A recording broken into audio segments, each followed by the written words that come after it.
नमस्कार,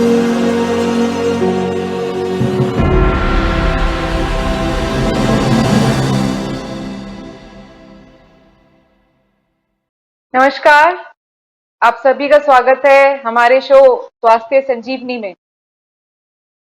आज हमारा विषय है शरीर के एक ऐसे अंग के बारे में जो हमारी पूरी बॉडी में, हमारे पूरे शरीर के अंगों में रक्त संचार करता है, ब्लड सप्लाई करता है। ये एक ऐसा अंग है जो हमारे शरीर के सभी अंगों में पोषण देता है। ये ऑक्सीजन सप्लाई करता है शरीर के अंगों में और भोजन से मिलने वाले पोषक तत्व यानी न्यूट्रिएंट्स को हमारे शरीर के सभी अंगों तक पहुंचाता है और ये रेगुलरली हमारे शरीर में ब्लड सप्लाई करके हमारी बॉडी के सभी पार्ट्स को, ऑर्गन्स को पोषण देता है। जी, ये है तो हाथ की बंद मुट्ठी जितना छोटा, पर यह हमारे पूरे शरीर में रक्त का संचार करता है। जी, आप समझ गए होंगे। आज हम बात करने वाले हैं हार्ट के बारे में, हृदय के बारे में। यूं तो प्यार और आभार हमारे दिल के लिए बेहद अच्छा होता है, पर क्या एक स्वस्थ दिल के लिए इतना पर्याप्त है? जी नहीं। एक अच्छे हार्ट के लिए, एक स्वस्थ हृदय के लिए एक अच्छा हेल्दी लाइफस्टाइल, अच्छा खान पान होना भी बहुत जरूरी है। कहीं ना कहीं शायद इसी की कमी की वजह से आज दुनिया में हार्ट डिजीज बहुत ज्यादा बढ़ गए हैं। एक टाइम था जब हम सुनते थे कि हार्ट अटैक 80-90 साल की उम्र के बाद होता है, पर आज हार्ट अटैक जैसी बीमारी से हमने यंगस्टर्स 30-32 साल की उम्र के लोगों को इस हार्ट अटैक की बीमारी से जूझते हुए देखा है। हमने यह भी देखा है कि छोटे छोटे बच्चे किस तरह से हार्ट की डिजीजेस से पीड़ित हैं। शायद कहीं ना कहीं उनकी फैमिली हिस्ट्री या तो उनके माता पिता का कुछ गलत लाइफस्टाइल रहा होगा, जिसकी वजह से उस लाइफस्टाइल का, उस रूटीन का असर, उस फैमिली हिस्ट्री का असर आने वाले बच्चे पर हुआ है। तो आज हम इसी विषय पे चर्चा करेंगे डॉक्टर अतुल से। जानेंगे कि ये शरीर के विशेष अंगों में एक अंग जो हार्ट है, कैसे उसको हम स्वस्थ रख सकते हैं, क्या खाएं, क्या ना खाएं, ऐसा क्या करें, ऐसी क्या टिप्स हैं जिससे हमारा ये जो अंग है, विशेष अंग, ये हमेशा फिट और फाइन रहे। लेकिन उससे पहले सभी दर्शक इस वीडियो को ज्यादा से ज्यादा शेयर करें, इसे लाइक करें, अपने कमेंट्स दें। आप अपने कमेंट्स में अपने सुझाव भी हमें दे सकते हैं। हमारे चैनल को सब्सक्राइब करना ना भूलें। तो चलिए आज का एपिसोड हम शुरू करते हैं और स्वागत करते हैं डॉक्टर अतुल का हमारे शो में आज की चर्चा के लिए। नमस्कार डॉक्टर अतुल। नमस्कार, नमस्कार बहन जी। तो डॉक्टर अतुल, आज हम आपसे जानना चाहेंगे कि क्यों आजकल जो हार्ट डिजीजेस हैं वो इतनी बढ़ गई हैं, छोटे छोटे बच्चों में, यंगस्टर्स में देखी जाती हैं। और आपसे हम साथ ही साथ ये भी जानना चाहेंगे कि कैसे हम अपने हार्ट को फिट एंड फाइन रख सकते हैं, ऐसी टिप्स जिसे अगर हम अपने जीवन में लाएं तो हम अपने हार्ट को एक हेल्दी हार्ट बना सकते हैं। जी, जी बिल्कुल। सर्वप्रथम मैं अपनी टीम को, मंगलमय टीम को भी खूब अभिवादन देता हूँ कि ये एक हम अभी जैसे रोग ले रहे हैं, पर अभी हम इस पड़ाव तक पहुँच अब आए हैं कि ये एक बहुत ही इम्पोर्टेंट समझ लो विषय है, हृदय। क्योंकि जी। ये हृदय रोग, ये एक भारतवर्ष को, मैं कह रहा हूँ कि आने वाले समय में बहुत बड़ा अभिशाप साबित हो सकता है। ये मेरा कहना नहीं है, ये WHO का कहना है कि भारत में जिस तरह से ये हृदय रोग बढ़ रहे हैं ना, जो वो विश्व में 60%, मेरी बात देखना, ये मेरी बात अतिशयोक्ति नहीं है, ये जो बात है ये डाटा बेस्ड है। 60% रोगी हार्ट के पूरे विश्व में भारत के हैं। 60%, 40% में सारा विश्व आ रहा है। मतलब आज अगर 10 मृत्यु हो रहे भारत में, अगर 10 मृत्यु होते, उसमें से 3 मृत्यु हार्ट अटैक से हो रहे हैं। 3 लोगों की मृत्यु हार्ट अटैक से हो रही है।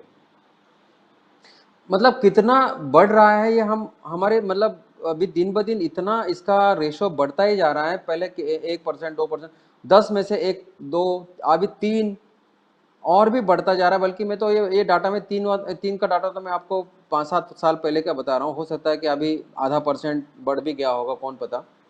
जब से कोरोना आया है मैंने ये भी सुना हूँ कि कोरोना के बाद कई लोगों के हार्ट प्रॉब्लम बढ़ गए हैं, कई हृदय रोग हुआ है जिन्होंने कोरोना की जो ट्रीटमेंट ली है, ऐसा भी डाटा मिला है। कहने का तात्पर्य है कि हृदय रोग ये भारत के लिए बहुत अलार्मिंग सिचुएशन पर पहुंच चुका है। तो जैसे अभी आपने बताया कि अलग अलग रोग क्यों हो रहे हैं, हृदय की रोग के, अभी बस उसी पर ही हम आज ये एपिसोड सुनेंगे, बना रहे हैं। तो हृदय रोग अभी देखिए, सबसे पहले हम जानते पहले हृदय क्या है हमारे शरीर में। जैसे आपने बताया अभी कि हृदय इतना हमारा, जैसे हमारी वेस्ट होती है मुट्ठी, इतना हमारा हृदय होता है, हर एक का अपना जो होता है। तो लेफ्ट साइड में हमारा छाती में लेफ्ट साइड में इसका सिचुएशन होता है, वहाँ पर वो लोकेटेड होता है। इसको हिंदी में हृदय बोलते हैं, हार्ट, हृदय, री, हृदय, रुद रु रु ह को ऐसा टूटा मतलब रु मतलब उसको क्या बोलते हैं, टू सक, मतलब तू खींचना, द देना, य फैलाना, हृदय सक करके देना, देकर फैलाना, ये उसका बोलते हैं हृदय। तो हृदय ये जो एक ऑर्गन है शरीर का, लगभग सभी लोग तो ये जानते हैं कि ये एक ही ऑर्गन है कि जो शरीर को पंप करता है, ब्लड को पंप करने का इसका काम है। ध्यान रखना, हृदय पंप नहीं करता ब्लड। ये थोड़ी कंट्रोवर्शियल बात हो जाएगी, ये बहुत मतलब साइंटिफिक बात हो जाएगी कि ये हृदय केवल एक पंप नहीं है।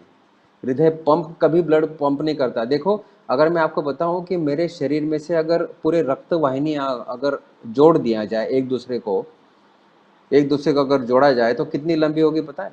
मैं केवल जो दिखने वाली रक्त वाहिनी नहीं कह रहा हूँ, जो दिख रही है या जो नहीं दिख रही है, ऐसे सूक्ष्म रक्त वाहिनियां जो अगर हम एक एक दूसरे से जोड़ा जाए तो वो होगी कई लाख किलोमीटर, 2 लाख से 3 लाख, कोई तो 8 लाख भी बोलता है, कोई 5, कोई 3।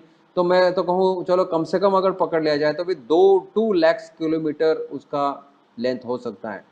मतलब अगर हम 2 लाख किलोमीटर, मतलब अगर हम पृथ्वी की अगर चक्कर काटी जाए तो पृथ्वी का अगर सरकमफेरेंस देखा जाए तो 40,000 कुछ तो भी है, चलो 41,000 मान लेते हैं।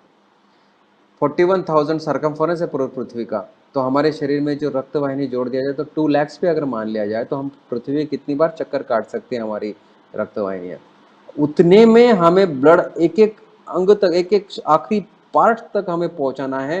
तो केवल हमारे हार्ट में इतनी शक्ति नहीं है कि वो पंप करे और वहां तक पहुंचे। इतना सा हार्ट है और वो पंप करे और इतने लाखों लेंथ अगर हमारी रक्तवाहिनी और उतना तक पहुंचा रहा है। कहने का तात्पर्य है कि हमारे शरीर में हार्ट केवल पंप नहीं करता है, ये बहुत इतनी सुंदर मैकेनिज्म है हमारी हृदय की कि लगभग ये कॉमन लोगों तक तो बात समझ में नहीं आती कि हार्ट को बस एक पंप माना गया है। आपको पता हो, जैसे कोई भी फ्लो अगर सीधी तरह से जाए तो यूनिफॉर्म उसको लीनियर फ्लो कह सकते हैं, सीधा फ्लो कह सकते हैं। हमारा जो खून है वो हमारे शरीर में केवल सीधा नहीं जाता, हमारा जो हृदय है वो ब्लड को केवल पंप नहीं करता, वो हमारे ब्लड को ट्विस्ट करता है। हमारा हार्ट जो है ये खून को ऐसा ट्विस्ट देता है और ट्विस्ट करके हमारा जो खून सर्कुलर बहता है। कहने का तात्पर्य है ये हार्ट एक पंप ना होते हुए ब्लड को, खून को एक सर्कुलर मोशन देता है, ट्विस्ट करता है और खून को होता है, और बाद में वो इस तरह से ट्विस्ट करके इस तरह से खिलता है, मतलब वो सक भी करता है। एक बाजू में सक करता है, एक बाजू में ट्विस्ट करता है, एक बाजू में सक करता है, एक बाजू में ट्विस्ट करता है। इस तरह से फ्लो होता है हमारे बॉडी में। खैर, पर अभी अगर इस हृदय के बारे में हमें अगर पूरी तरह से अगर अच्छी जानकारी अगर लेनी हो तो एक अपने भारतीय संस्कृति में एक अपने संस्कृति में एक पुस्तक है, उसका नाम था, मैंने सुना नारायण सुखमणि है कोई, नारायण सुखमणि। उसमें 10 सुखमणि, मतलब उसमें 10 प्रकार की प्रार्थनाएं पूजाएं बताई गई हैं। उसमें हृदय के बारे में बहुत अच्छी तरह से एक्सप्लेनेशन दिया हुआ है नारायण सुखमणि में। उन्होंने हमारे हृदय को जैसे कमल का जो बड होता है, मतलब कली होती है, कमल की कली डंठल वाली, उसका हमें कंपैरिजन किया है कि वो उल्टा अगर कमल को कली को रख दिया जाए और थोड़ा लेफ्ट साइड थोड़ा सा मोड़ दिया जाए तो उस तरह के हमारे हृदय की सिचुएशन बनती है, उसका कंपैरिजन किया है उस तरह से। और जो डंठल होती है, वो जो डंठल वो बड़ी रक्तवाहिनी समझ लो, और वो हमारी गॉड एनर्जी, हमारे समझ लो एक चेतना, वो कॉन्शियसनेस की एनर्जी हमारे शरीर में फैलाता है। इस तरह से नारायण सुखमनी में लिखा हुआ है, वो बहुत अच्छी तरह से उसमें एक्सप्लेनेशन है, आयुर्वेद में आता है, मैंने ऐसा सुना। ठीक है, तो इसमें अभी ये इतनी जैसे आपने बताया था कि ये एक ऐसी जगह है कि जहाँ पर हम एक बहुत परमानंद सुख का आनंद अगर लेना, अगर कोई जगह है तो भगवान ने हमारे हृदय कमल रखा है। ये भी एक बहुत उसी कारण भी हृदय का बहुत महत्व है। हमारी भावनाएं, ऐसा कहते हैं, हमारी भावनाएं, इमोशंस जो होती है वो भी यहाँ पर फील किया जाता है। खैर, पर अगर हम स्थूल रूप में देखा जाए तो हमारे आजकल के ज़माने में जो हृदय रोग बढ़ते जा रहे हैं, इस बारे में अभी हम समझते हैं कि हृदय रोग इतने क्यों बढ़ते जा रहे हैं आजकल। जो इतने पुराने ज़माने में, अगर हम 50 साल पहले अगर देखा जाए, आज से अगर 50 साल देखा जाए, तो इतने हृदय रोग नहीं हुआ करते थे, इतने हार्ट अटैक नहीं हुआ करते थे जो आज के दिनों में दिखाई देते हैं। तो सबसे पहले ये समझे है कि ये जो कुछ गए 50 साल से जो परिवर्तन आया है हमारे समाज में, जिससे कि हृदय रोग बढ़े हैं, वो हमें समझना है। क्योंकि हृदय रोग होने के लिए सबसे बड़ा कारण होता है आजकल की मानसिकता। हमारी मानसिकता जो हो चुकी है, जो इतनी कंपटीशन बढ़ चुकी है, कंपटीशन हर एक क्षेत्र में है। बच्चा जैसे पैदा होते कुछ सालों के बाद ही उसको सिखाया जाता है कि आपको कुछ करना है, आपको अव्वल लाना है। अगर वो पढ़ाई करता है तो उसको अव्वल लाना है, आपको खेलकूद में आगे बढ़ना है। मतलब कुल मिला के उसको बचपन से ही कंपटीशन सिखाई जाती है, हर चीज़, हर क्षेत्र में। मैं एक क्षेत्र की बात नहीं कर रहा हूँ, हर एक क्षेत्र में कंपटीशन की बात की जाती है। फिर जो जिस जिस क्षेत्र का हो, उस क्षेत्र का, तो उस कंपटीशन में क्या होता है, अगर कोई उससे पीछे आगे जा रहा है तो उसके प्रति उसका द्वेष हो रहा है, उसके प्रति कंपटीशन के, उसके फिर उसको किस तरह से पछाड़ के उसके आगे जाऊं, इस तरह से वो भावनाएं तैयार हो रही है। कुल मिला के नेगेटिव भावनाओं से ये बहुत हमारे मन में, हमारे जैसे स्वभाव में जो भी बदलाव हुआ है, उसका सीधा असर हमारे हृदय पर होता है। ये कारण आजकल की कॉम्पिटिटिवनेस देखो। 50 साल पहले लोग अपने में इतने समर्थ थे, एक ही व्यक्ति पूरे घर को संभाल लेता था। पर आजकल हर एक व्यक्ति हमारा कुछ अपने एम्बिशंस रखता है। हर एक व्यक्ति, मैं तो कहूँ महिलाओं भी, सारी महिलाएं भी हमारे एम्बिशंस रखती है, और वो कुछ ना कुछ करने के लिए वो तैयार होती है। इसलिए वो भी मतलब पीड़ित आजकल हो रही है। केवल पुरुष को लिए हार्ट की प्रॉब्लम नहीं है, महिलाओं में भी उसी तरह से, उसी मात्रा में हार्ट की प्रॉब्लम दिखाई दे रही है। कहने का तात्पर्य, आज की फिर से जीवन शैली, जिस तरह से उनका उद्देश्य बना है जीवन जीने का, जिस तरह से उद्देश्य, वो उद्देश्य ही उनको हार्ट की तकलीफ की तरफ ले जा रहा है। ये होता है एक साइकोलॉजी, मतलब आजकल की ज़माने की साइकोलॉजी, जो साइकोलॉजी के कारण सबसे ज़्यादा हृदय रोग हो रहे हैं। दूसरी बात, जैसे आजकल का फूड कल्चर, आजकल का फूड कल्चर, खाना पीना, ये फूड कल्चर हमने पिछले कुछ एपिसोड में भी बताया था कि ये जो फूड कल्चर है आजकल का, वो पूरा इंडस्ट्रियल फूड कल्चर हो चुका है। इंडस्ट्रियल फूड कल्चर हो चुका है। पहले ज़माने में हमारा कल्चरल होता था, रिलीजियस होता था खान पान, पर आजकल पूरा इंडस्ट्रियल हो चुका है। मतलब उत्तर से लेके दक्षिण तक, पूर्व से लेके पश्चिम तक, अगर आप कोई अगर पिज़्ज़ा हट में जाओगे या कोई इसमें, तो एक जैसा आपको पिज़्ज़ा मिलेगा, बर्गर मिलेगा, न जाने क्या क्या जंक फूड, फास्ट फूड होता है, सभी लोग जानते हैं। वो सब जगह से, एक सब उत्तर से साउथ, वो दक्षिण, पूर्व से पश्चिम, सब जगह वो मिलता है। आजकल लोग इस तरह से खाना ज़्यादा पसंद करने लग गए हैं।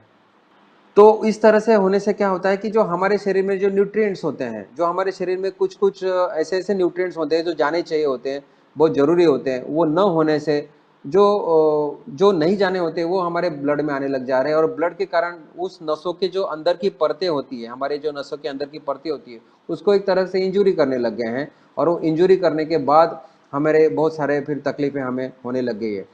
देखना, हमारे शरीर में जो रक्त वाहिनी होती है वो दो प्रकार की होती है। एक हृदय से पूरे शरीर को फैलाने वाली, उसको आर्टरीज बोलते हैं, और पूरे शरीर से हृदय में लाने वाली, उसको वेन्स बोलते हैं। आर्टरीज जो खून को ले जाती हैं, और वेन्स जो खून को वापस पहुंचा देती हैं हृदय की तरफ।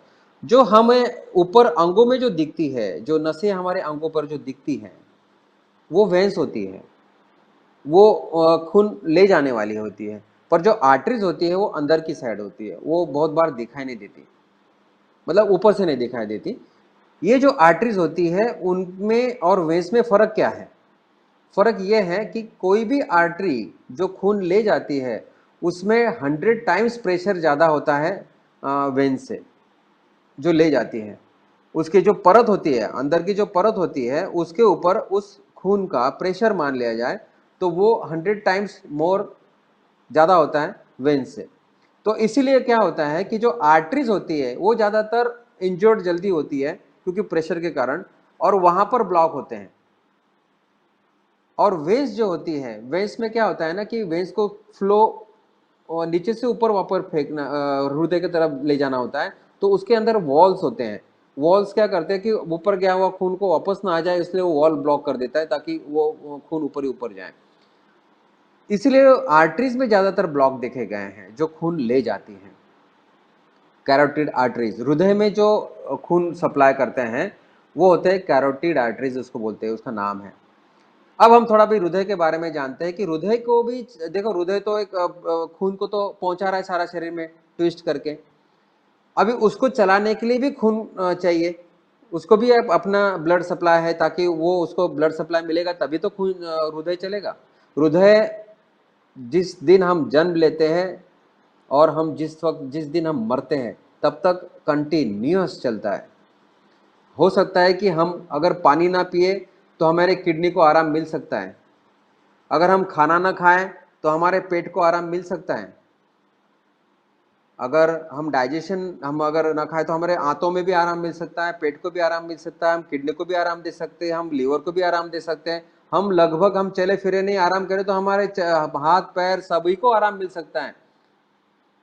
पर हमारा हृदय कभी आराम नहीं करता। अगर हृदय ने आराम कर दिया तो गए।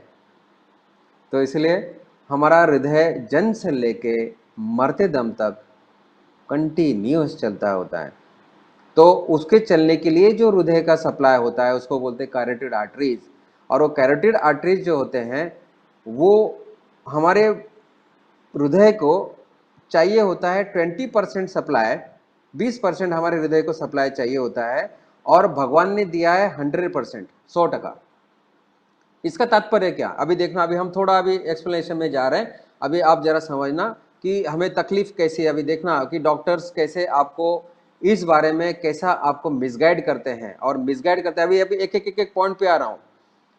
आपको बहुत सारी हो सकता है, अगर ये जो हमारी बात है अभी जो है वो धीरे धीरे आपको साइंटिफिक ले जाके आपको इस तरह से मैं बताऊंगा ताकि आपको पूरी तरह से नॉलेज हो कि एक्चुअली घटती क्या है हमारे शरीर में। ठीक है, हमारे हृदय को चाहिए होता है 20% सप्लाई, और भगवान ने दिया है 100% सप्लाई। मतलब क्या? 80% सप्लाई हमारे पास एक्स्ट्रा है हमारे हृदय के लिए। इसका तात्पर्य यह है कि कोई भी आर्टरी जब तक 80% तक ब्लॉक नहीं होती तब तक हमें कुछ पता ही नहीं चलता। और जब वो 80% से ऊपर जब ब्लॉक होना शुरू हो जाएगी, 80 से 85 90 तक जाएगी, क्योंकि बस 20% ही चाहिए ना हृदय को। अरे मेरे हृदय में या मेरे छाती में कुछ ना कुछ तकलीफ होना शुरू हो जाएगी, थोड़ा सा सिम्टम्स आना शुरू हो जाएगा जब 80% के ब्लॉक ऊपर जाएगा। तब तक तो कोई सिम्टम्स आते ही नहीं है, कुछ पता ही नहीं चलता। हर एक व्यक्ति को ब्लॉक है, जन्म से लेके बच्चा, जन्मा हुआ बच्चा से लेके मरते दम तक सभी के शरीर में ब्लॉक है। और मैं तो कहूं ब्लॉक के बगैर जीवन भी नहीं है। वो कैसे नहीं है मैं बताऊंगा। ये जो ब्लॉक होते हैं, अगर मैं बैठा हूं आपके सामने, मुझे कभी हृदय रोग हुआ नहीं, मुझे कुछ तकलीफ नहीं है, फिर भी मेरे अंदर 60 65 70% ब्लॉक हो सकता है। और वो होना कोई गलत नहीं है, क्योंकि एक नली बंद होती है, फिर दूसरे कैपिलरीज खुलती है, फिर वो नई नली बन जाती है, फिर पुरानी प्राकृतिक वो उसका वो चली जाती है, फिर नई बनती है, फिर इस तरह से ये प्रोसेस हमारे सारे शरीर में सभी अवयव में बनते रहते हैं। नए नए नसें, उसको एनास्टोमोसिस बोलते हैं। अभी 3 साल पहले किसी वैज्ञानिक को इस बारे में नोबेल प्राइज मिला, वो एनास्टोमोसिस, जैसे उन्होंने यही बोला कि जहां जरूरी वहां नए आर्टरीज बन जाते हैं और जहां नहीं है वहां से वो चले जाते हैं। तो इस तरह से ये जो ये साइकिल चलता रहता है हमारे शरीर में। इसीलिए सबसे पहले दर्शकों को मैं यही कहूंगा कि आप ये ना समझना कि ब्लॉक बहुत बड़ी चीज है। अरे ब्लॉक के बगैर हमारा जीवन ही नहीं है। हर किसी को ब्लॉक है, पर इतना ही हुआ है आजकल के दिनों में कि भाई आपको ब्लॉक है ये समझने के लिए मशीन आई है, और मशीन आपको बता रही है भाई इतने इतने ब्लॉक है, और उसी के चलते आपको डराया जाता है, और डराए जाने के बाद आपको तैयार हो जाते हैं, फिर ऑपरेशन करो, एंजियोप्लास्टी करो, बाईपास करो, जो भी होता है। ये जो ब्लॉक होते हैं 80% के ऊपर जब जाते हैं तो हमें सिम्टम्स आते हैं। अगर मेरे ब्लॉक अगर 80-90, 80 से 85 हो गए, 85 अगर हुए तो मैं थोड़ा ज़्यादा दौड़ूंगा या चलूंगा, फास्ट दौड़ूंगा अगर, तो दौड़ने के बाद मुझे छाती में थोड़ा सा पेन हो सकता है। तो मुझे मुझे थोड़ी सी पता चल सकता है मुझे कि भाई मेरे अभी कुछ तकलीफ हो रही है, मतलब मेरा ब्लॉक 80% के ऊपर जा चुका है, क्योंकि मैं दौड़ने के बाद मेरे पेन हो रहा है। अगर मैं थोड़ा फास्ट चलूँ या चलूँ, साधारण भी चलूँ, अगर मेरा तभी मेरे छाती में अगर ब्लॉक हो रहा, पेन हो रहा है, दर्द हो रहा है, तो मेरा ब्लॉक जो है वो 90% तक पहुंच चुका है। अगर मैं थोड़ा भी हलन चलन कर रहा हूँ, अगर मैं केवल बैठा हूँ और बैठने के बाद केवल चल भी रहा हूँ, जरा सा भी चल रहा हूँ, अगर मेरे छाती में अगर फिर भी दर्द होना शुरू हो रहा है, तो मेरा ब्लॉक 95% तक पहुंच चुका है। पर यदि अगर मैं लेटे लेटे भी मेरे छाती में अगर दर्द है, अगर मैं थोड़ा भी उठता हूँ फिर भी मेरे छाती में अगर दर्द हो रहा है, तो 95 के ऊपर भी शायद मेरा ब्लॉक जा रहा है। ठीक है, तो इस तरह से हमें ब्लॉक जो होते हैं जैसे बढ़ना शुरू हो जाता है 80% के बाद, तो हमें एहसास होना शुरू हो जाता है कि हमें भी ब्लॉकेज हो रहा है।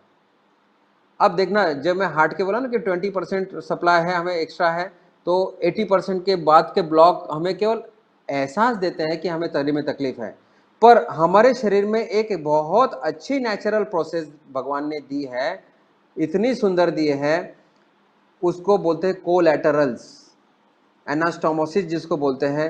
ये जो अपने आप तैयार हो जाती है, ब्लॉक के आसपास तैयार हो जाती है। अगर हमारी नली अगर ब्लॉक हो रही है, तो वहां पर अगर खून पूरे से पहुंच नहीं पा रहा है, तो नेचुरल उसके अगल बगल छोटी छोटी छोटी छोटी नलियां अपने आप बन जाती है, उसको बोलते हैं कोलैटरल्स, और उसी को मेडिकल भाषा में बोलते हैं नेचुरल बाईपास।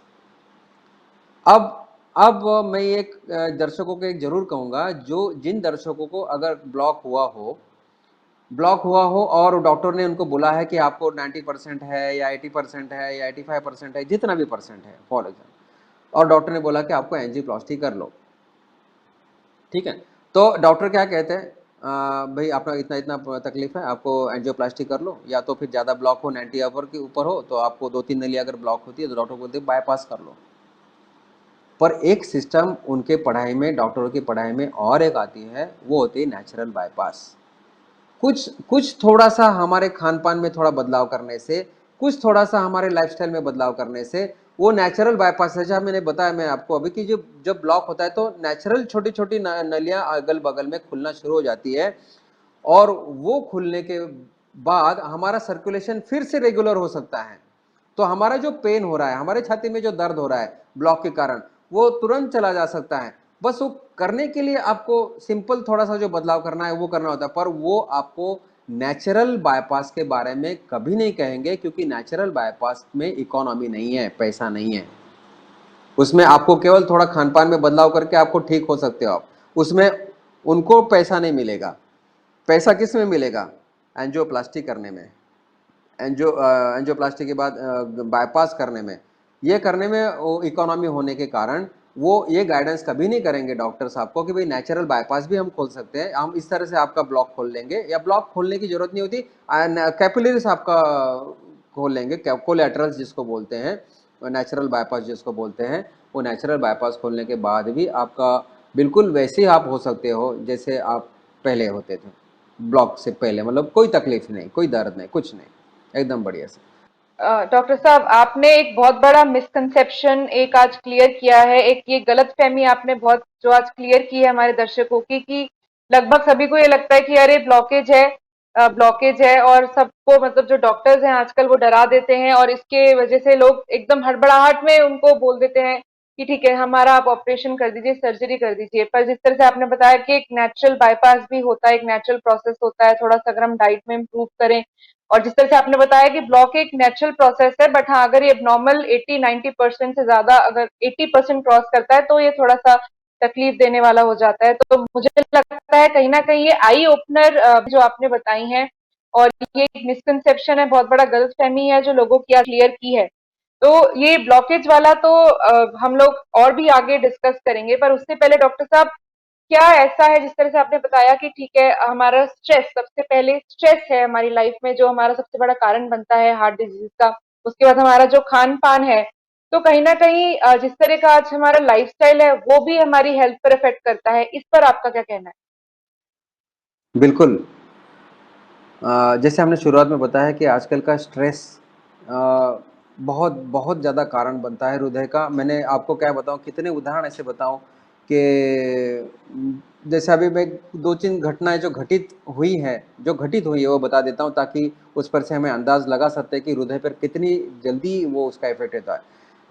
जैसे अभी कुछ समय पहले, जी। डेढ़ साल, पौने 2 साल पहले कोरोना का जो समय चल रहा था, उस समय ये घटित घटना बता रहा हूँ। जी। एक डॉक्टर थे कि जो कोरोना में कार्यरत थे, कोरोना के हॉस्पिटलों में, और उनको खुद को कोरोना हो गया।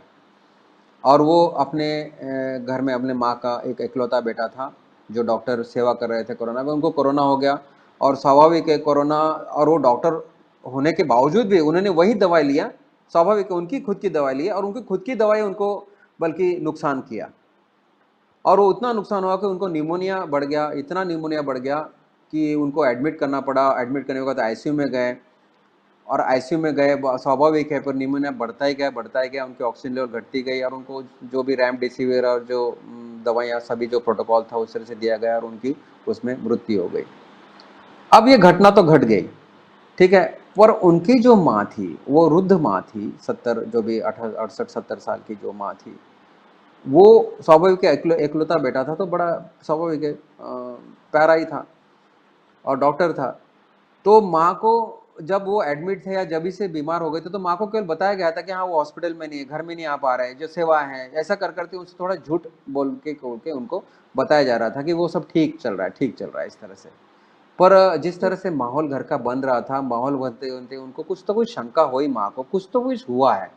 और जब मृत्यु होने के बाद, तो जब वातावरण बहुत ज़्यादा बदल गया, और माँ को कुछ ज़्यादा ही शंका होने लग गई बेटे के चलते, तो उनको उस दिन तो नहीं पता चला जिस दिन घटना घटी।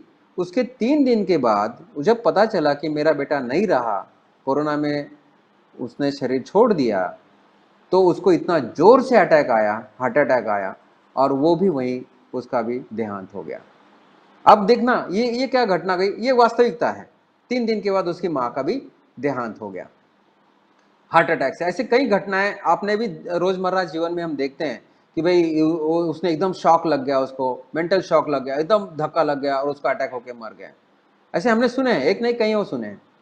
तो ये घटना होती क्या है, ये हमारे शरीर में ऐसा क्या होता है कि जो मेंटल शॉक से हमारे, देखो जी। मैं बोल रहा ना कि हमारे मन में जब विचार कोई भी आता है, निगेटिव विचार आता है, निगेटिव विचार आने से हमारे शरीर में सारे एड्रेनालिन नाम का एक ऐसा केमिकल बोलो, और ऐसे हमारी जो एक नर्वस सिस्टम होती है हमारी, सिंपैथेटिक नर्वस सिस्टम, वो इतनी हाइपर एक्टिव हो जाती है, इतनी हाइपर एक्टिव हो जाती है, निगेटिव थॉट से निगेटिव केमिकल्स हमारे बॉडी में बनते हैं। और निगेटिव केमिकल्स बनने से वो उसका इफेक्ट हमारे जो, मैं बताया था कि कोई भी रक्त वाहिनी होती है, और हार्ट की तो खास, हार्ट की जो रक्त वाहिनी कैरोटिड आर्टरीज होती है, उसके अंदर की जो परतें होती है, उसके ऊपर ऑलरेडी बहुत प्रेशर होता है खून का। मैं बोला था कि वेन्स से 100 टाइम्स प्रेशर होता है, और वो जो वेन्स की जो आर्टरीज के अंदर की जो परत होती है, वो इतनी कोमल होती है और ये जो केमिकल्स सीक्रेट होते हैं, और हमारे शरीर में बहुत सारे ऐसे वायरसेस होते हैं जो ऑलरेडी फ्लो होते हैं, सब जगह होते हैं हमारे खून में। वो क्या होता है, वो केमिकल्स के कारण अंदर की परत ब्रेक हो जाती है। अंदर की परत जब ब्रेक होती है तो वहां पर स्वाभाविक है कि तुरंत वायरस सेटल हो जाते हैं, और वहां पर क्लॉटिंग फैक्टर्स बढ़ जाते हैं, हमारा ब्लड क्लॉट होता है, तुरंत हमारी आर्टरी बंद हो जाती है और हार्ट बंद हो जाता है। मतलब ये कार्डियक अरेस्ट कहा जाता है। कार्डियक अरेस्ट जो कि सडनली आपको उसका फटने से शुरू होता है। तो ये केवल हमारा मन से ही सारा परिवर्तित हुआ ना, जो भी शरीर में घटना घटी है वो सारी मन से ही हुई है। तो ये जो हमारा मन, जैसे हमने सुना है सत्संगों में कि मन तो चाहे तो जहर भी बना सकता है, मन चाहे तो अमृत भी बना सकता है। तो यही बात यहाँ सिद्ध होती है कि अगर हमने निगेटिव थॉट्स किए, निगेटिव हमारे एकदम शॉकिंग, एकदम हाई पिक कर हमने थॉट्स लेके गए अगर माइंड हमारा, तो हमारे शरीर में ऐसे ऐसे जहरीले केमिकल्स बनते हैं जो अंदर की परत जो होती है हमारे आर्टरीज की, वो फट जाती है और वहाँ क्लॉट हो जाता है। फिर क्लॉट होने के लिए हम जो क्लॉटिंग फैक्टर्स और उसमें वायरसेस भी वो बहुत सारे आ जाए, तुरंत वो अपनी वो बना के मल्टीप्लाई हो जाते हैं, और क्लॉट से तुरंत हमारा हार्ट अटैक हो सकता है, और वो ऑन द स्पॉट आदमी उसमें वो मर सकता है। तो ये घटनाएं घटती हैं जो रोजमर्रा जीवन में हम स्ट्रेस स्ट्रेन से देखते हैं। ये होता है हमारी मानसिकता का इफेक्ट जो हार्ट पर होता है। और दूसरा साइलेंट इफेक्ट जो होता है, साइलेंट इफेक्ट होता है जो द्वेष, अगर मैं किसी के साथ द्वेष करूं, किसी के साथ मैं जलसी की भावना रखूं, अगर मैं किसी के साथ अगर मैं बदला लेने की भावना रखूं। देखो हमारा ये जो सारा बॉडी, चेतन बॉडी है, ये सारा सेल्स जो होते हैं ना, ये सारा सेल में पहली बार भी, इससे पहले भी शायद बताया था कि हमारा मन कहाँ होता है, हमारे बॉडी में मन कहाँ होता है। अगर मैंने बताया कि सारा मन का इफेक्ट हमारे हृदय पे होता है, अगर मैं आपको पूछूं कि हमारा मन कहाँ है हमारे शरीर में, तो कई लोग बोलते हैं भाई हमारा मन तो मस्तिष्क में है, कोई बोलता है हमारे हृदय में है, कोई कहाँ, अपना लॉजिक से बोलते हैं। पर हमारा मन कहीं ना ब्रेन में है, ना हमारा मन कहीं हृदय में है। हमारा सारा शरीर, हमारे सारे बॉडी के पेशियां, ये सारा चेतन, ये हमारा सारा चेतन जो है सर्वत्र जो है, ये सारा मन है। एक एक सेल जो हमारी एक एक पेशी है वो सारा मन है। ठीक है। तो ये जो सारे पेशियां हैं हमारे शरीर में, ये सारा एक बहुत इंटीग्रेटेड एक फैमिली है। 120 ट्रिलियन सेल की सारी इंटीग्रेटेड फैमिली है। कहीं पे भी कुछ हो जाता है तो सारा शरीर डिस्टर्ब होता है, क्योंकि एक ही सेल से बना हुआ ये शरीर है, जाइगोट, जिसको जाइगोट बोलते हैं मेडिकल भाषा में। उसी में ही ये मल्टीप्लाई होते होते होते होते होते ये 120 ट्रिलियन सेल का ये ढांचा बना है। और ये जो ढांचा होता है, इसमें कुछ भी तकलीफ हो जाती है तो ये सारा शरीर में तकलीफ करता है। तो ये जो मन है, जब हमारा मन निगेटिव सोचता रहता है किसी के बारे में, मैं एकदम शौक की बात नहीं कर रहा हूं अभी, ध्यान रखना, मैं अभी हमारे स्वभाव की बात कर रहा हूं। इसमें क्या होता है, जब हम इस तरह से जेलसी या ऐसा कुछ कॉम्पिटिटिवनेस रखते हैं किसी के प्रति, हमारे शरीर के जो बॉडी सेल्स है वो समझते हैं कि भाई ये ऐसा क्यों सोच रहा है, हमारे मन ऐसे विचार क्यों आ रहे हैं। तो ये जो बॉडी सेल्स है हमारे, ये बॉडी सेल्स आपस में ही लड़ने लग जाते हैं। पर ये जो गलत सोचने से हमारे जो बॉडी के अंदर जो सेल्स होते हैं अलग अलग ऑर्गन्स के, ये कंफ्यूज होने से अपने अपने फंक्शंस को ज़्यादातर ढंग से नहीं कर पाते, और आपस में एक तरह का एक द्वंद्व शुरू हो जाता है, और उसी को बोलते हैं मेडिकल भाषा में ऑटो इम्यून डिसीज। हमारे शरीर ने तैयार की हुई बीमारियां, और उसी में ऑटो इम्यून डिसीज में हार्ट प्रॉब्लम भी आते हैं। ऑटो इम्यून डिसीज में बहुत सारे घातक घातक प्रॉब्लम आते हैं, कैंसर भी उसी में आता है। तुम्हारे जॉइंट्स पेन से लेके जो भी लंबे समय तक चलने वाली बीमारियां होती है, ये सारे ऑटो इम्यून डिसीज में आते हैं हमारे शरीर ने। तो ये सारा हमारे मन से तैयार करते हैं हम, केवल हमारे स्वभाव से किसी के प्रति राग द्वेष रख के, इस तरह से ये बीमारियां होती है। इसलिए आपने जो पूछा कि हमारे मन का कैसा असर होता है, ये इस तरह से होता है। जिस तरह से नॉर्मली क्या होता है, हमारा रूटीन क्या होता है कि ठीक है आप सुबह उठेंगे, फिर आप ब्रेकफास्ट करेंगे, फिर आप ऑफिस पे जाएंगे। पर जिस तरह से आजकल का जो चेंज ऑफ रूटीन है कि लोगों को बहुत देर देर तक स्ट्रेसफुल लाइफ जीना पड़ता है, जॉब में जाना पड़ता है, कईयों को नाइट शिफ्ट भी करनी पड़ती है, हमारा खाने का टाइम नहीं रहता, हम ठीक से सो भी नहीं पाते हैं।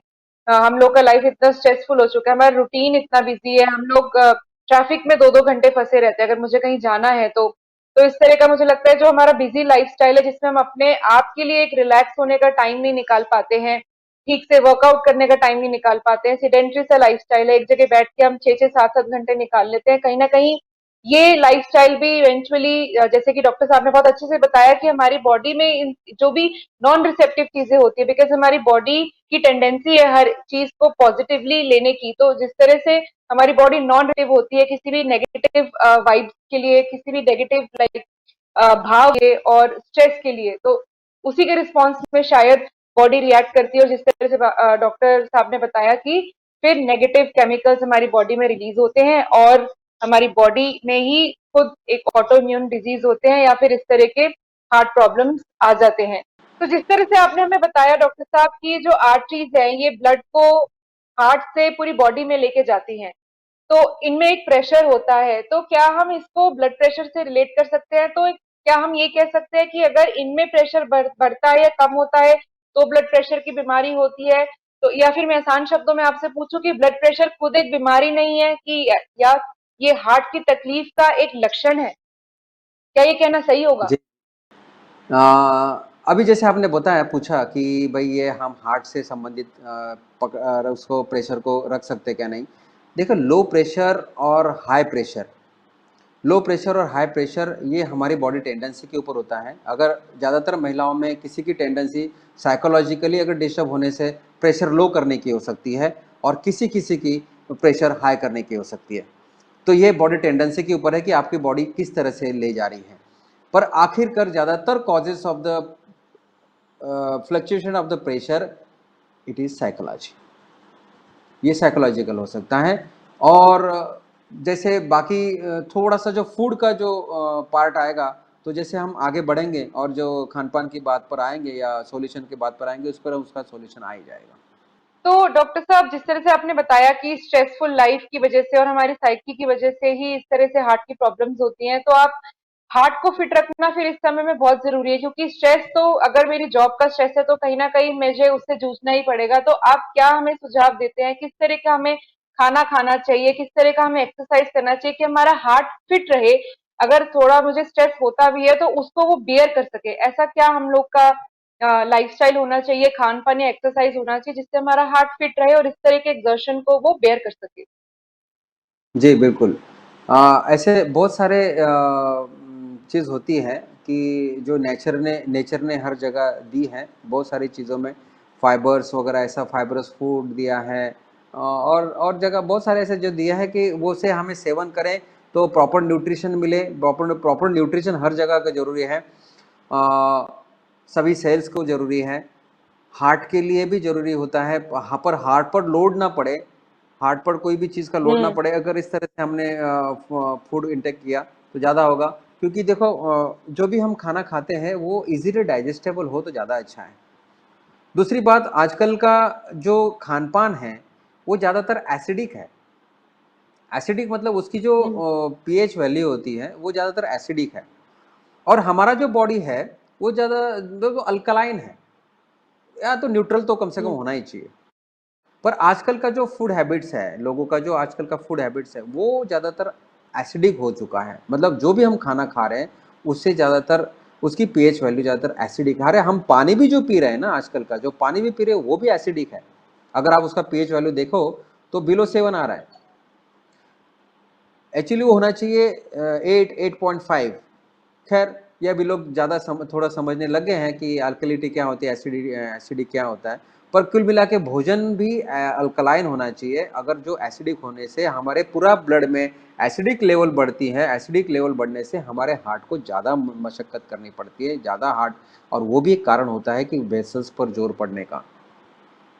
और वो भी एक कारण बन सकता है कि हमारे प्रेशर और कम ज़्यादा होने का। तो ये लाइफ़स्टाइल में सबसे पहले मैं तो ये कहूँगा कि आप अपना जो फूड कल्चर है, हमारा जो कुछ खाना है, वो ध्यान देना कि उसकी देखो हम जो खा रहे हैं उसका अगर आप पढ़ो, बुक्स में पढ़ो या गूगल में आप सर्च करो, जो भी हम खाना खा रहे हैं वो क्या है? वो अल्कलाइन है या एसिडिक है? आप वो देख के हमें पता चल जाएगा कि हम जो खा रहे हैं वो। पर एक बात तो है, पर जो कुछ प्रोसेस्ड फूड है, ध्यानपूर्वक समझना मेरी बात, जो भी दर्शक आप देख रहे हो उनको मैं ज़रूर कहूँगा कि जो कुछ भी प्रोसेस्ड फूड है जो कुछ भी फास्ट फूड है, जो कुछ भी जंक फूड है, और ये पिज़्ज़ा, बर्गर और ये सारा चीज़ जो ऑनलाइन आप मंगवाते हो, ये ज़्यादातर सभी एसिडिक है। क्योंकि वो ऑलरेडी वो जी, प्रोसेस्ड, बहुत मैंने देखा हूँ कि जो भी मसाले बनते हैं, ये सारे डीप फ्रोज़न होते हैं। वो कई दिन के पड़े होते हैं, उसको केवल आपको गर्म करके और जो भी करके आपको दिया जा रहा है। मैं आपको बताऊं कि जो मैं बार बार हर बार बताता हूँ कि न्यूट्रिएंट्स की जरूरत है। देखो, हर चीज में न्यूट्रिएंट्स चाहिए, और ये जो चीज होती है, ये जो फूड है, ये जो खाना है, इसमें माइक्रो न्यूट्रिएंट्स की मात्रा बहुत कम है। माइक्रो न्यूट्रिएंट्स इसमें नहीं है जो हमारे शरीर के लिए चाहिए। इसलिए नेचुरल फूड कल्चर जो नेचर देता है, वो खाना ज़्यादा खाने से हमें वो सब मिलेगा, तो हमारे सारे शरीर, सारे सेल्स सुचारू रूप से काम करेंगे। वहाँ तक उनको वो मतलब उसकी अल्कलिटी मेंटेन रहेगी। और एसिडिक बनने से उसमें जी, कितना नुकसान होता है। और बाकी जैसे आजकल हृदय रोग में सबसे बड़ा कहा जाता है कोलेस्ट्रॉल। कोलेस्ट्रॉल ना बढ़ाओ, ये वो मैंने कोलेस्ट्रॉल के सेशन में बताया था। कोलेस्ट्रॉल कभी भी बॉडी के लिए खराब नहीं हो सकता। कोलेस्ट्रॉल के बगैर जीवन नहीं है। और अभी मैं नया रिसर्च बोलता हूँ, ये मेरी मन की बात नहीं है, ये रिसर्च कह रहा है, रिसर्च पेपर आप पढ़ सकते हो। रिसर्च कह रहा है कि स्टडी हुआ हाल में फ्रांस में, कुछ कौन सी यूनिवर्सिटी और कौन सी, वो मैं भूल चुका, उसका नाम है, मेरे पास लिखा हुआ है और उसमें रिसर्च पेपर में भी है। अगर आप पढ़ो तो रिसर्च पेपर मेडिकल जर्नल्स में बहुत सारे हैं, जो कि लोगों तक पहुंचाया नहीं जाता। अच्छा रिसर्च लोगों तक नहीं पहुंचाया जाता, और जो कंपनीज और डॉक्टर्स के फायदे की बातें हैं वही बताई जाती हैं। खैर, रिसर्च ये कहता है, जो फ्रांस में अभी जो हुआ कुछ साल पहले, वो कहता है the higher the cholesterol longer the life. उनमें कई महिलाओं और उनमें पुरुषों में ये स्टडी किया, जो 95 उम्र है, जिनकी 92, 95, 98, इतने जो ज़्यादा और फुर्तीले भी है, उनमें उतनी उम्र होते हुए भी फुर्तीले हैं, तो उनको स्टडी किया गया तो उनका कोलेस्ट्रॉल किसी का 800, किसी का 900, किसी का 700 ऐसा पाया गया। मतलब वो इतने फुर्तीले थे क्योंकि उनका कोलेस्ट्रॉल इतना हाई था। और यहाँ पर 200 के ऊपर नहीं जाता तो तुरंत आपको कोलेस्ट्रॉल लोअरिंग ड्रग देते हैं, और ये मानव जाति के लिए सबसे खतरनाक है ये। मैं आपको जो कोलेस्ट्रॉल का हमारा सेशन था, उसमें हमने बताया था कि कोलेस्ट्रॉल का कितनी बड़ी कॉन्स्पिरेसी है। मैं तो ये कहूंगा, ये बोलने में भी मेरी हिचकिचाहट नहीं होगी, कोलेस्ट्रॉल ये मेडिकल साइंस का सबसे बड़ा फ्रॉड है, सबसे बड़ा फ्रॉड है। कोलेस्ट्रॉल कभी भी बॉडी के लिए खतरनाक नहीं हो सकता, और कोलेस्ट्रॉल कभी भी ब्लड में वेसल्स में ब्लॉक नहीं करता।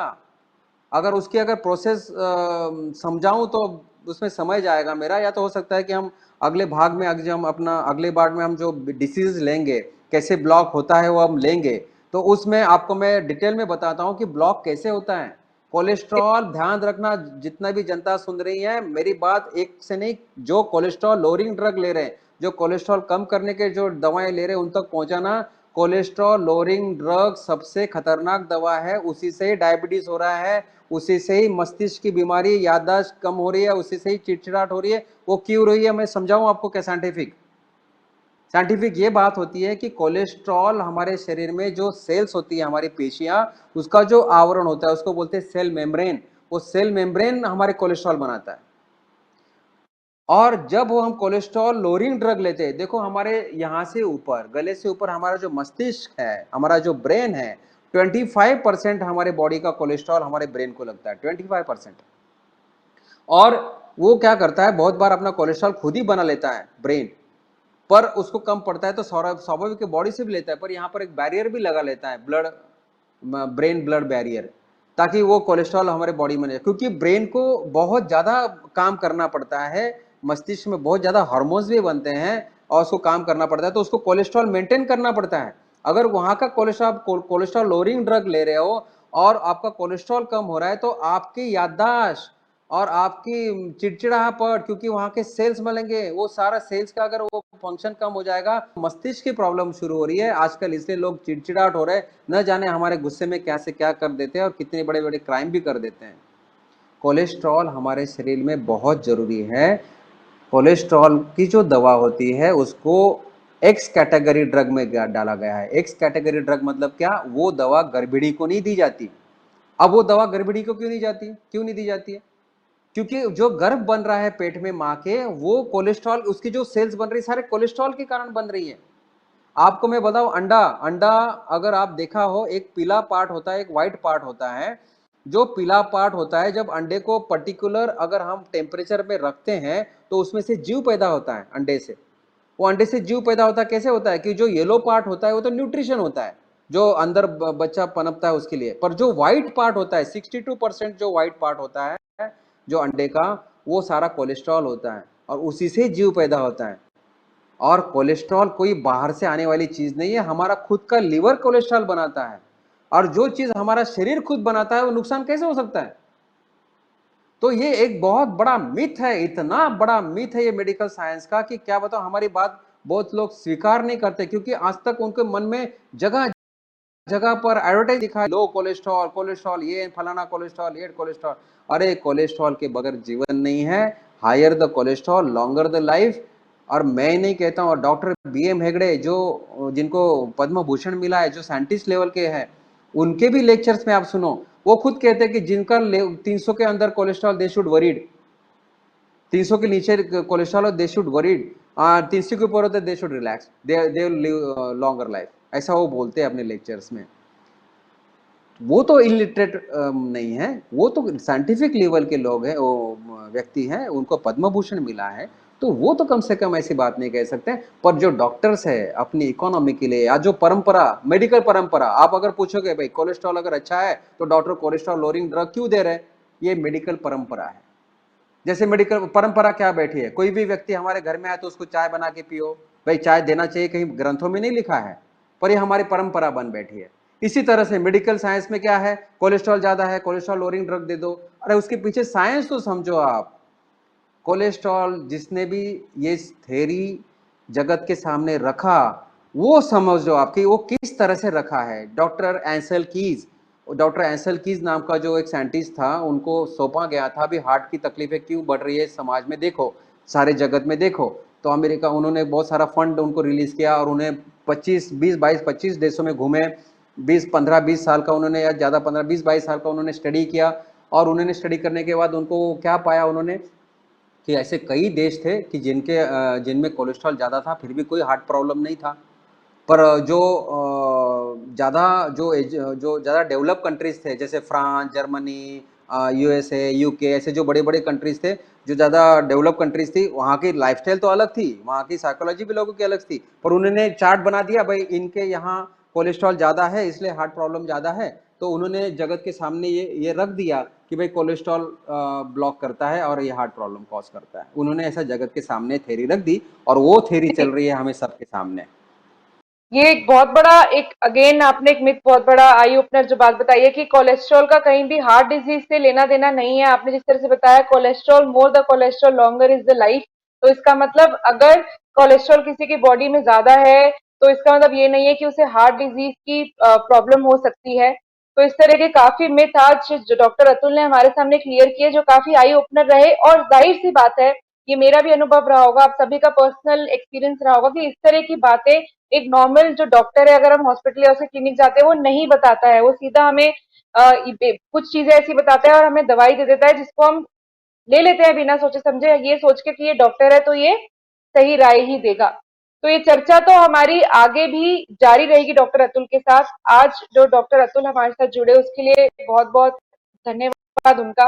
उन्होंने भी ऐसी बातें बताई हमें जी जो मुझे और हमारे दर्शकों को खूब खूब सहायक होंगी कि हमें डिपेंडेंट नहीं है मेडिसिन पे। पहले हमें जड़ को ढूंढना पड़ेगा कि ये प्रॉब्लम मुझे क्यों है, और कहीं ये बॉडी का ही तो एक तरीका नहीं है प्रोटेक्शन का। तो ऐसी और बातें हम अपने आगे के भागों में जारी रखेंगे। जी, मैं आपको बताना चाहूंगी दर्शकों कि ये हमारा हार्ट से रिलेटेड जो चर्चा है, ये हमारी आगे भागों में भी रहेगी।